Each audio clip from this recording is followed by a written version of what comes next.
Zimbabwe cash crisis worse. Talking about Venezuela once again. Systemic important banks. They removed the one factor you do with this thing right here called monetary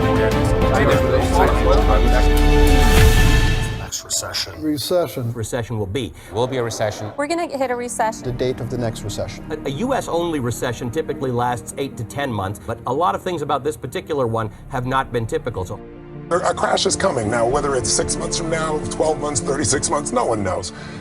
I go to bed every night, I dream of another recession. If you know what to do, if you have the right plan to set up, you can make a lot of money from this.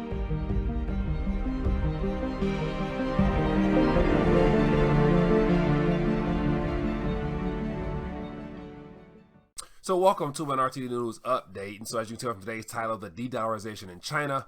So I came across an article just a few moments ago in regards to this whole dollar de-dollarization process, and it's from the EU. And I think it's very interesting because it's very long and it gives a very great explanation as to why and how Russia and China is leading the way, and they're bringing a lot of other nations along with them, and basically getting rid of the Federal Reserve note as a international medium of exchange.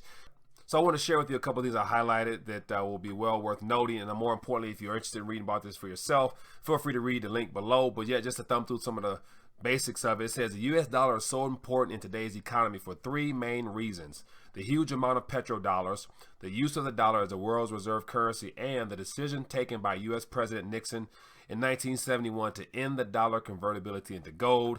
It says the U.S. currency is still a large part of the special drawing rights to IMF's paper money. It says a share ranging between 41% and 46% depending on the periods.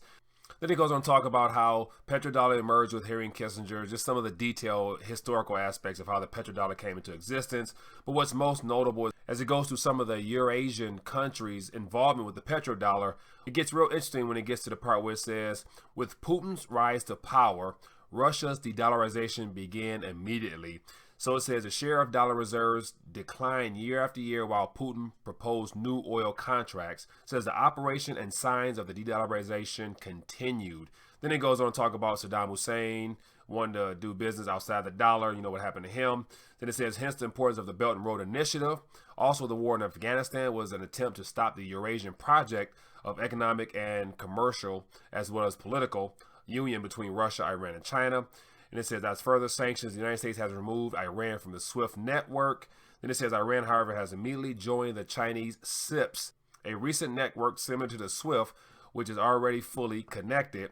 Then it gives you more detailed information as to some of the gold holdings and whatnot with Russia and China that they've been accumulating. And then as we get into the meat of this article here, it talks about some of the key agreements and financial institutions and things that has been brought into existence. It seems like since 2014 and 15 and since that time frame. But to give you an idea of what's going on, it says so far, the agreements for trade in their respective currencies were signed between China and Kazakhstan on December 2014, between China and South Africa in April 10, 2015, between Russia and India 2015, while at the end of November, the Russian Central Bank included the yuan into the list of currencies that can be accepted as reserves. It says on November 3rd, 2016, an agreement was signed between Turkey and Russia.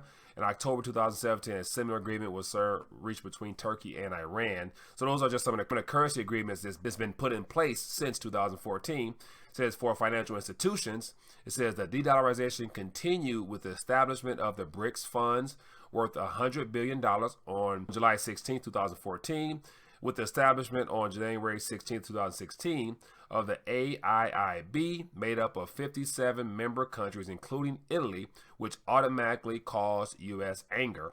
Then it goes on, in May 2015, the Russian-Chinese Investment Bank was created, following in July 2015 by the opening of the new Bank for the Development of BRICS based in Shanghai. And then November 2015, however, Iran approved the establishment of a bank together with Russia.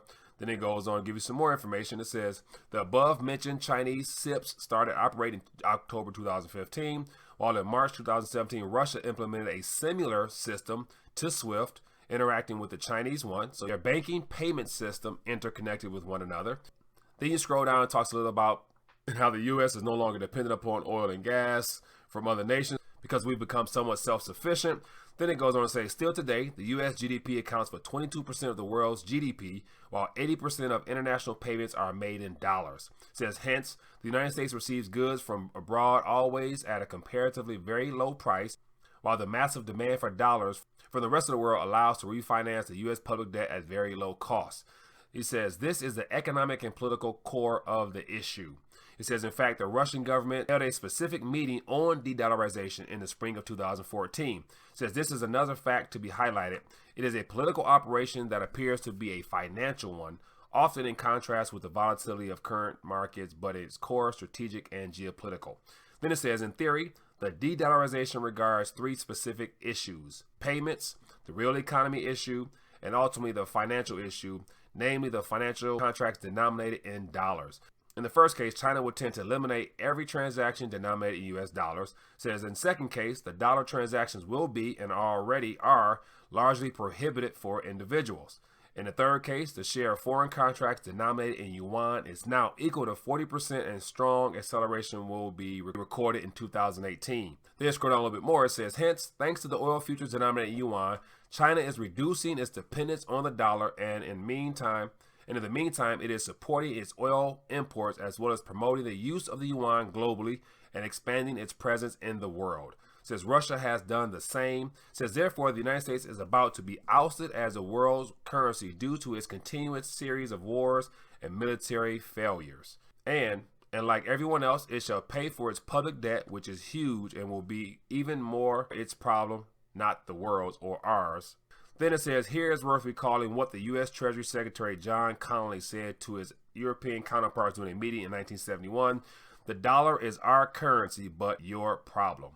So I just want to take a minute to share with you this article. Here's some of the highlights out of it, which I think is very important and very indicative of where the global economy stands as of now. When you have all these countries looking to diversify themselves and to basically remove the Federal Reserve note out of their financial system, financial matters altogether. And so whenever I see the words de-dollarization or dollar mentioned in some form or fashion, it's usually led by something to do with Russia and China, and they're working together to basically bypass the usage of the Federal Reserve note, aka the dollar, in their financial institutions. So not only do we have a lot of noise going on within our country in regards to the whole gas attack in Syria, as well as the situation with the U.S. missile carriers heading out towards China now. So it looks like we've been backed into a corner to where the world is no longer believing our BS. And so they're calling it to the carpet. And so behind the scenes, they are preparing themselves for the day that they no longer need our currency, while we on the other end here in the United States of America are the ones that are need to defend our status as a current reserve currency of the world, as well as everything else the mainstream narrative has painted the United States of America to be to the rest of the world. So just want to take a minute to share this article with you. Would love to hear your thoughts and comments. Feel free to leave it down below. And if you find this informative, please share this with family and friends. And more importantly, subscribe to RTD for more news updates as well as live streams and things of that nature. So enjoy the rest of your day.